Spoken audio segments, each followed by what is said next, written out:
어느 성도가 기도 시간에 큰 소리로 다음과 같이 기도했다고 합니다.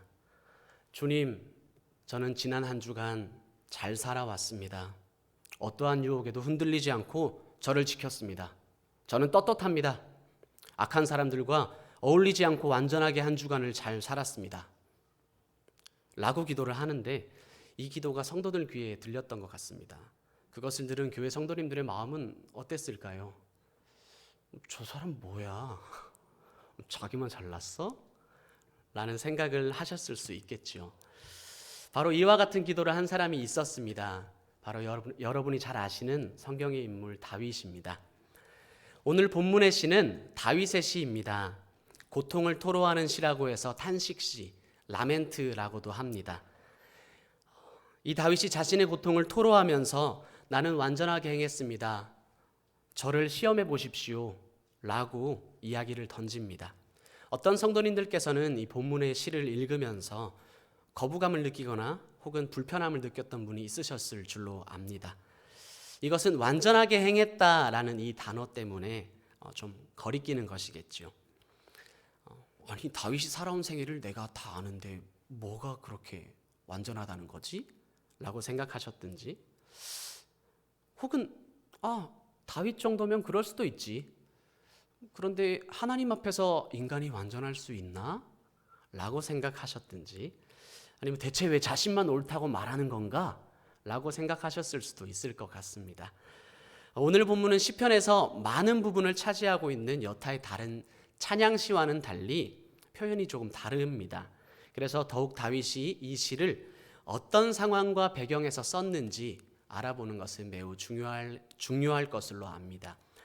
시를 쓰고 은혜로운 찬양을 만드는 데에는 반드시 어떤 배경이 있기 마련입니다. 특별히 하나님을 향한 찬양, 기도의 모음집인 이 시편에서는 더욱 그러할 테지요.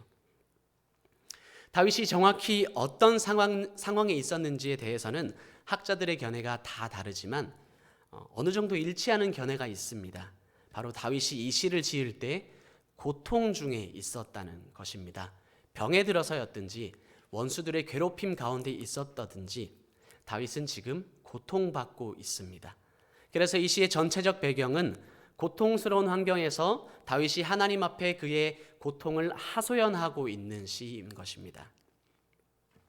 오늘 본문에서 다윗이 자신의 억울하고 답답함을 어떻게 하나님께 토로하고 있는지 한번 살펴보고, 오늘을 살아가고 있는 우리들이 억울하고 답답한 일이 있을 때 어떻게 기도해야 하는지 그 지혜를 배우는 시간 되기를 진심으로 소원합니다. 다윗은 하나님 앞에서 어떻게 기도했을까요? 첫 번째, 약속에 근거한 삶으로 하나님께 기도했습니다. 1절에서 3절까지 한번 읽어보도록 하겠습니다. 내가 나의 완전함에 행하여 싸우며 흔들리지 아니하고 여호와를 의지하여 싸우니 여호와여 나를 판단하소서. 여호와여 나를 살피시고 시험하사 내 뜻과 내 양심을 단련하소서.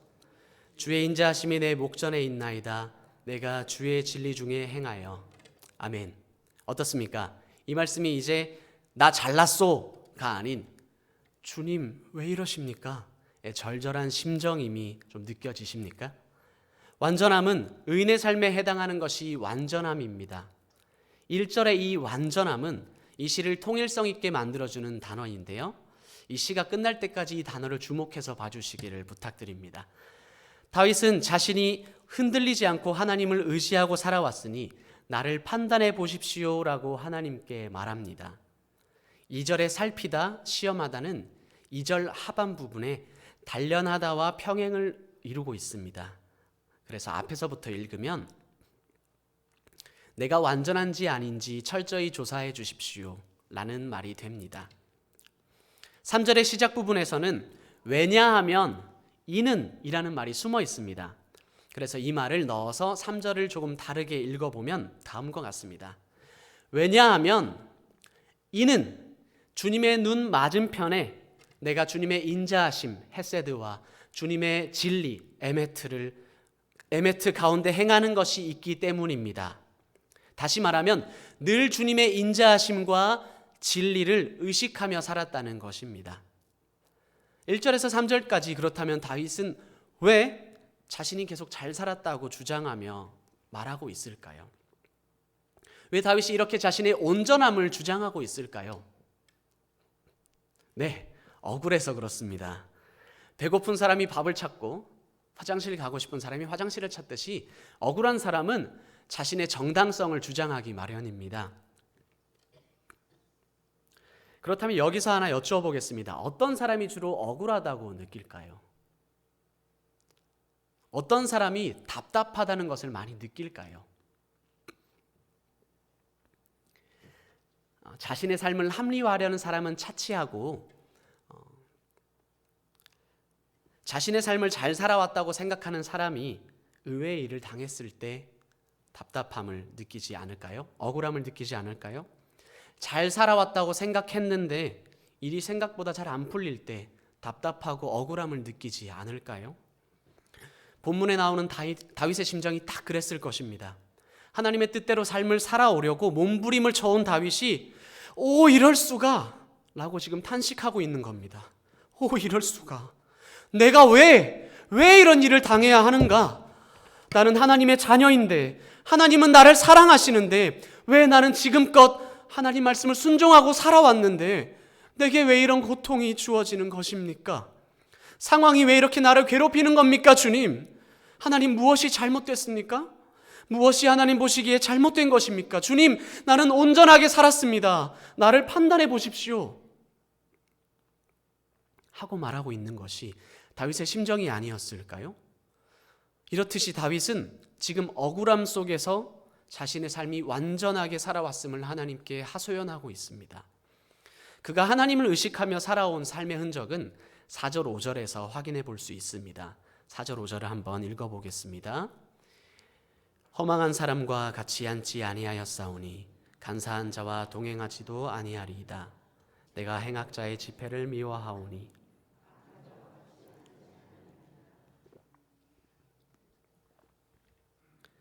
사절에 허망한 사람은 속임수를 쓰는 자, 사기꾼이라는 의미가 있습니다.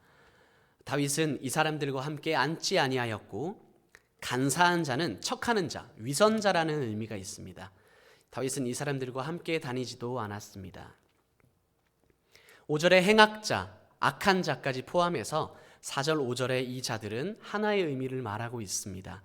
언급된 모든 자들은 한마디로 말해본다면 하나님을 경외하지 않는 자들입니다. 즉 다윗은 하나님을 경외하지 않는 자들과 같이 앉지 않고 그들을 따라가지 않았고 그들을 닮지 않았으며 그들과 구별되는 삶을 살아왔다고 말하고 있는 것입니다. 온전하게 살아왔다는 것이죠. 저는 성경을 여기까지 읽었을 때 시편 전체의 길잡이가 되는 시편 1편이 생각이 났었습니다.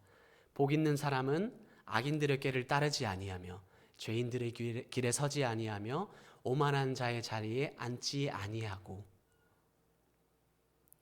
아멘. 다윗은 늘 있는 이 복 있는 자의 삶을 살고자 끊임없이 늘 이 삶을 살고자 자신의 삶을 채찍질하며 이와 같은 생활을 해왔다는 말이겠지요. 다윗이 이런 자신의 삶을 완전하다라고 주장합니다. 그렇다면 이 완전함이 무엇인지 한번 살펴보는 것이 중요할 것 같습니다. 다윗이 말하는 완전함은 도덕적으로 죄 없는 행위의 완전함이 아닙니다. 이것은 하나도 죄를 짓지 않았다는 것이 아니라 내가 거룩하게 구별되어 주님의 법도를 지키며 살았다는 그 온전함입니다. 내가 완전하신 하나님과 관계가 있을 때 완전하다고 말할 수 있습니다. 그런데 항상 변하는 인간과 늘 변함없으신 하나님이 이 관계가 어떻게 이어질 수 있겠습니까? 약속이 없이는 이루어질 수 없습니다. 약속이 없이는 불가능합니다. 하나님은 약속하셨는데 인간이 변해버리면 약속을 어기는 것이 되지 않겠습니까? 이것을 아시고 하나님께서는 다윗에게 변치 않는 약속, 언약을 주셨습니다. 이 약속 때문에 완전하신 하나님과 관계가 있는 다윗은 완전했습니다. 사무엘하 7장 16절입니다. 제가 읽어보겠습니다. 내 집과 내 나라가 내 앞에서 영원히 보존되고 내 위가 영원히 견고하리라 하셨다 하라. 아멘. 나단을 통해서 하나님께서 다윗에게 약속하셨습니다. 다윗은 하나님의 약속 때문에 그 약속의 근거에 완전할 수 있었습니다. 다윗은 시편 41편 12절에서도 이것에 대해서 말을 합니다. 주께서 나를 온전한 중에 붙드시고 영원히 주 앞에 세우셨나이다 라고 고백합니다. 동일하게 우리에게도 이 변하지 않는 약속을 주셨습니다. 무엇인지 아시겠습니까? 인간의 행위는 늘 변하기에 우리의 삶은 온전하다고 할 수 없습니다. 나의 삶은 온갖 세상의 더러움에 뒹구는 것 같습니다. 도저히 어떻게 할 수 없는 나를 위해 하나님이 미리 계획하셨습니다. 선지자를 통해 한 인물을 보내겠다고 약속하셨습니다. 그 인물은 도살장에 끌려가는 어린 양과 같이 모든 죄를 담당하고 나 대신 그 죄를 짊어지셨습니다. 보라, 하나님의 세상 죄를 지고 가는 하나님의 어린 양이로다. 그가 찔림은 우리의 허물을 인함이요 그가 상함은 우리의 죄악을 인함이라. 그가 징계를 받음으로 우리가 평화를 누리고 그가 채찍에 맞음으로 우리가 나음을 입었도다. 우리는 다 양 같아서 그릇 행하여 각기 제 길로 갔거늘 여호와께서는 우리 무리의 죄악을 그에게 담당시키셨도다. 아멘. 완전하신 하나님 앞에 갈 수 없었던 죄인된 나를 위해서 말씀이신 예수님이 오셔서 나 대신 죽으시고 모든 죄를 담당하셨습니다. 죄와 죄책에서 우리를 자유케 하셨습니다. 너무나 놀라운 것은 그 예수님을 믿기 때문에 그 의로우심이 내게 전가되었습니다. 더욱더 놀라운 것은 나는 완전하지 않고 의롭지 않은데 이로써 내가 의롭다고 칭함을 받습니다. 우리에게 약속으로 주신 예수님을 믿을 때 그것의 근거에 나는 완전합니다. 하나님은 나의 불완전함을 보시지 않고 대속해 주시고 의의 길을 걸어가신 예수님을 보시고 그래, 너는 완전하구나. 내 사랑하는 아들아, 내 딸아, 너는 완전하구나 라고 말씀해 주십니다. 약속에 근거한 다윗이 억울하고 답답할 때에도 구별되어 살아갔던 것처럼 약속이신 예수님을 근거로 하는 우리는 또한 거룩하게 구별되어 주님의 법도를 지키며 살아갈 수 있고 또 살아가야 합니다. 오늘날 우리가 다윗처럼 하나님을 경외하지 않는 자들과 문자 그대로 함께 하지 않는 것은 불가능할 것입니다. 만약 이들과 함께 살지 않으려면 세상을 등져야 하겠지요. 일절 세상과의 교류를 하면 안 될 것입니다. 이를 지키는 방법은 이 세상에서 죽는 방법밖에 없을 것입니다. 이들을 피해서 살아가는 것은 불가능할 뿐더러 또한 주님이 원하시는 바도 아닙니다. 우리가 아침에 눈을 뜨고 세상에 나가 호흡하고 살면 그들과 마주해야 하고 같이 식사해야 하고 그들과 몸을 부대껴야 하고 그들의 소리를 들어야 하고 함께 살아가야만 합니다. 하지만 이들과 함께 살아간다는 것이 꼭 그들을 닮아간다는 것을 말하는 것은 아닙니다. 함께 살아가지만 그들의 길에 들어서지 않고 그들의 길을 따르지 않고 그들 방식의 자리에 앉지 않아야 합니다. 예수님을 근거로 살아가는 자는 힘을 다해서 세상 사람과 구별된 삶을 살아가고자 애써야 합니다. 억울함에 사무친 자가 자신의 삶이 억울하다고 말하며 자신의 삶의 정당성을 주장하려면 하나님 앞에 깨끗한 자가 누가 있겠습니까마는 적어도 약속에 근거한 삶을 주님 앞에서 살아왔다는 것이 필요한 것입니다. 하나님, 저 이렇게 살아왔습니다. 하나님, 저들의 악한 일에 동행하지 않으려고 저 애썼습니다. 하나님, 악하게 흘러가려는 이 회사의 방향을 제가 돌리려고 애썼습니다. 하나님, 저를 미워하는 자들을 미워하지 않으려 했고 억울한 중에 원망하지 않고자 애썼습니다. 이것을 저는 이렇게 부르고 싶습니다. 신자의 자부심이라고 부르고 싶습니다. 함께 따라해 보실까요? 신자의 자부심. 저는 신자의 자부심으로 산다고 말하고 싶습니다. 성도 여러분, 신자의 자부심을 가지고 살길 원합니다. 약속이신 예수님을 마음에 모신 자로서 그의 합당한 삶을 살아가길 진심으로 소원합니다. 우리가 다윗의 첫 번째 기도를 통해 배워야 할 것은 약속에 근거한 삶으로 그 신자의 자부심으로 기도하는 것입니다. 억울한 점을 주님께 내어놓기 전에 내 삶을 돌이켜 보아 예수님 믿는 자답게 내가 살았는지를 꼭 한번 생각해 보아야 합니다. 억울하다 억울하다 말할 것이 아니라 주님 앞에 나의 삶을 돌이켜 보아야 할 것입니다. 내가 그렇게 살지 못했다면 내 억울함을 토로하기 전에 자신의 삶을 먼저 돌이키십시오. 신자의 자부심으로 내가 살아왔다면 하나님께 내 삶을 다 내어놓고 말해보십시오. 주님이 그 중심을 아시고 들으실 것입니다. 그리고 다윗처럼 기도하게 될 것입니다. 약속에 근거해 완전함을 주장한 다윗이 자신의 삶을 말하며 억울함을 토로한 뒤에 어떻게 기도합니까? 두 번째, 주의 기이한 모든 일을 말하며 기도합니다. 우리 6절에서 8절 한번 함께 읽어보겠습니다. 여호와여, 내가 무죄함으로 손을 씻고 주의 제단에 두루 다니며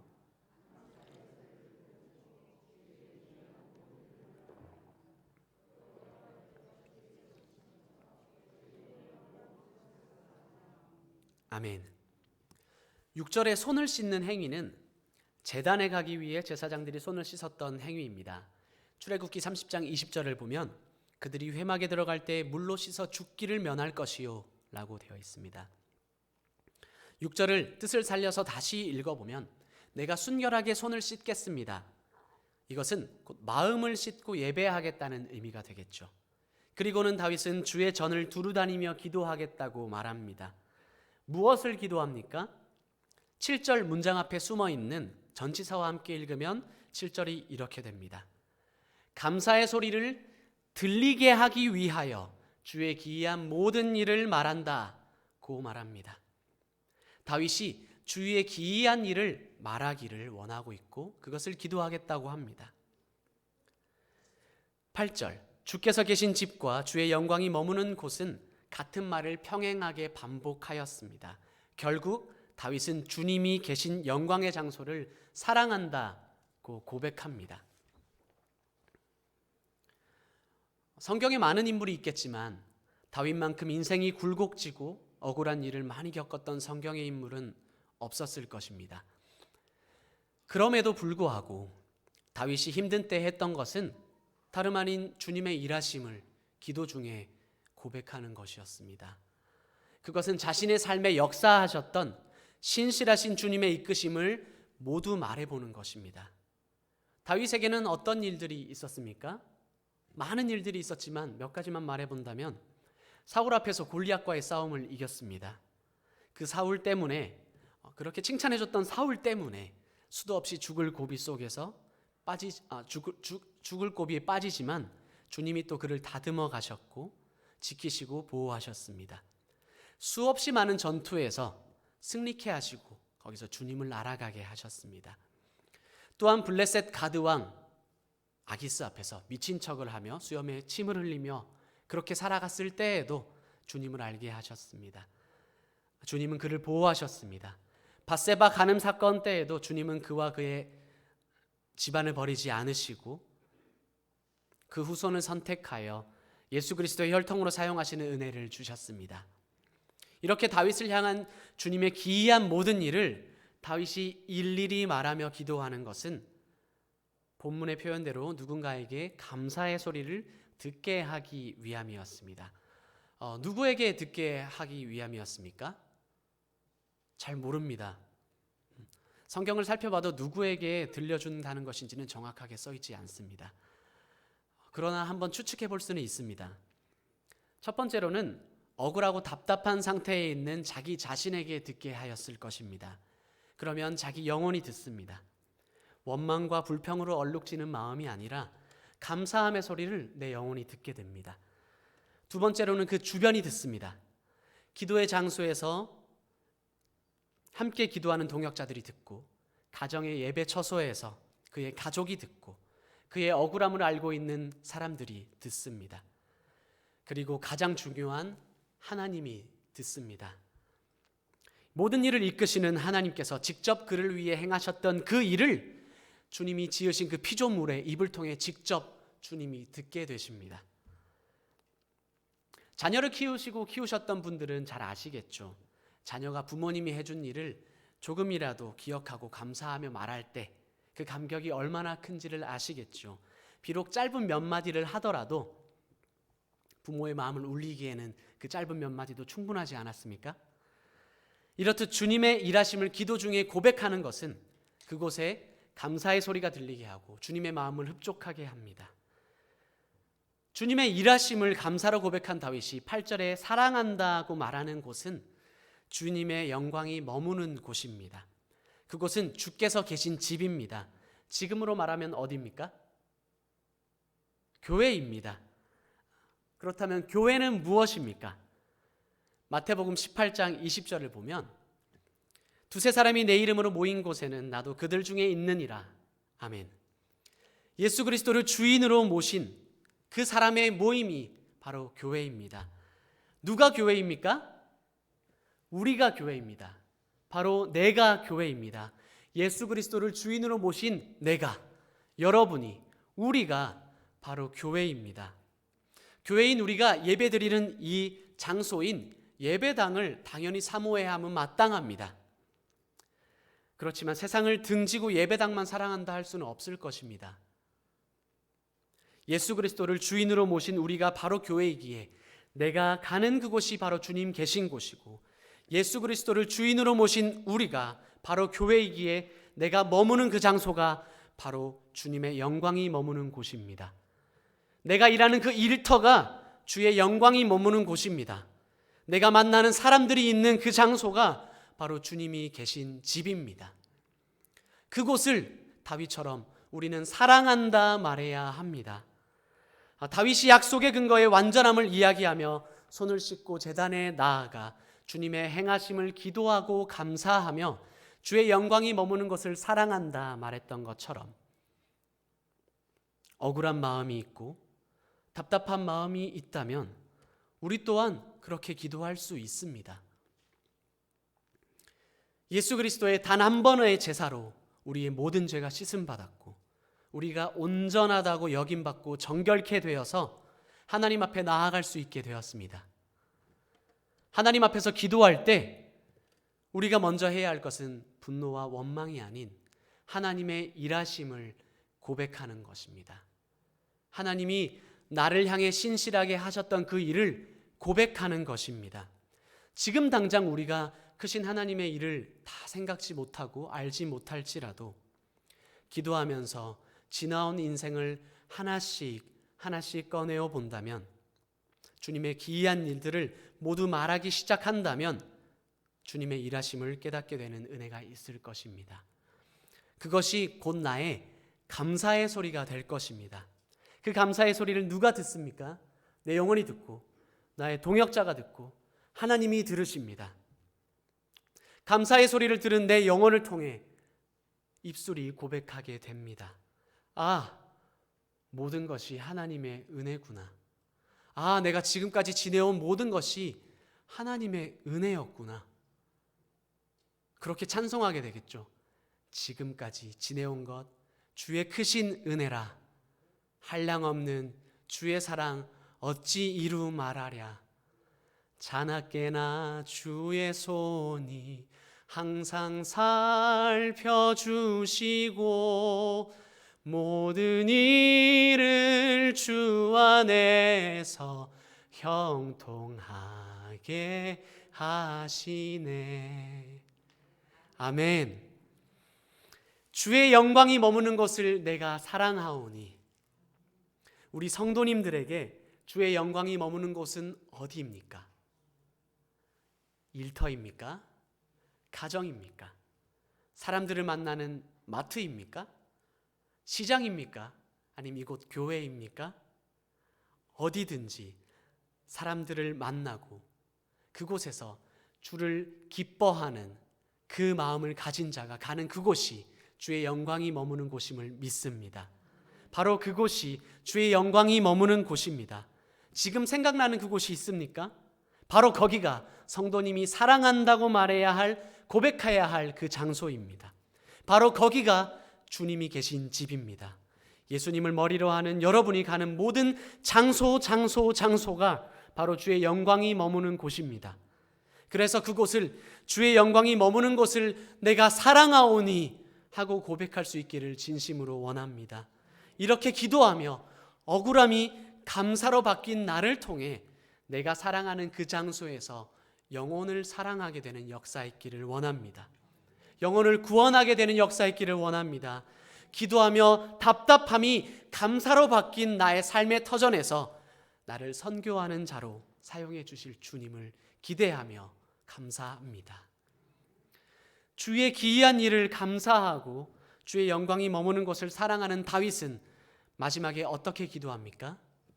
세 번째, 은혜 베푸시기를 기도합니다. 11절 12절 함께 읽어보겠습니다. 나는 나의 완전함에 행하오리니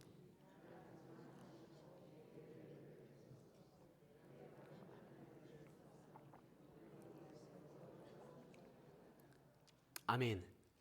11절, 다윗은 9절 10절에 하나님을 경외하지 않는 자와 다르게 다시 한번 자신이 완전하게 행하겠다고 미래를 바라보며 이제 주님의 은혜를 구합니다. 1절에서 봤던 그 완전함이 지금까지 연결되어 옴을 볼 수 있습니다. 12절, 이제 자기 혼자 기도함으로 그치는 것이 아니라 무리 가운데서 공적으로 하나님의 은혜를 증거하겠다고 말합니다.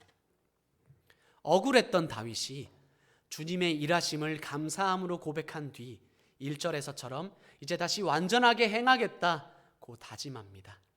그리고 주님의 그 일하신 감사를 무리 가운데서 증거하겠다고 찬양하며 기도를 마무리합니다. 우리 또한 다윗과 마찬가지 아니겠습니까? 억울하고 답답하여 기도하였을 때 우리의 기도가 그저 자리에서 쏟아내는 말이 되지 않고 삶의 자리로 연결되어지려면 주님의 은혜가 필요합니다. 헌신과 결단에도 주님의 은혜가 필요합니다. 은혜로 결단하고 은혜로 행합니다. 은혜를 구해야 합니다. 신자의 자부심으로 살아가겠다고 하는 데에도 은혜가 필요합니다. 내가 생각하는 그 장소를 사랑하겠다고 말하는 데에도 주님의 은혜가 필요합니다. 은혜로 시작해서 은혜로 마칩니다. 은혜 위에 은혜입니다. 주님이 행하시는 은혜를 구해야 할 것입니다.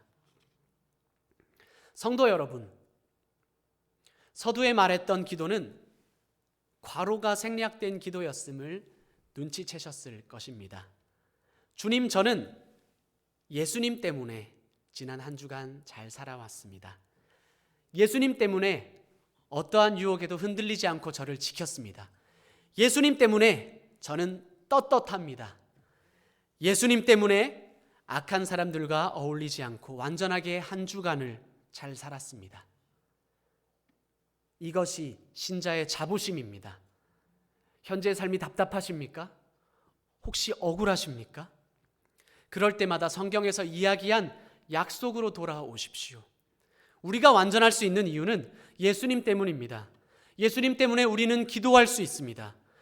예수님 때문에 억울함에도 하나님의 일하심을 고백하고 감사할 때 내 영혼과 동역자가 그리고 하나님이 듣게 될 것입니다. 그렇게 될 때 주님의 영광이 머무는 그곳을 내가 사랑하오니 하고 고백하게 되는 은혜가 있고, 내가 있는 바로 그곳이 주님의 역사가 일어나는 장소가 될 것입니다. 그렇게 될 것을 믿고 진심으로 소원하며 기도합니다.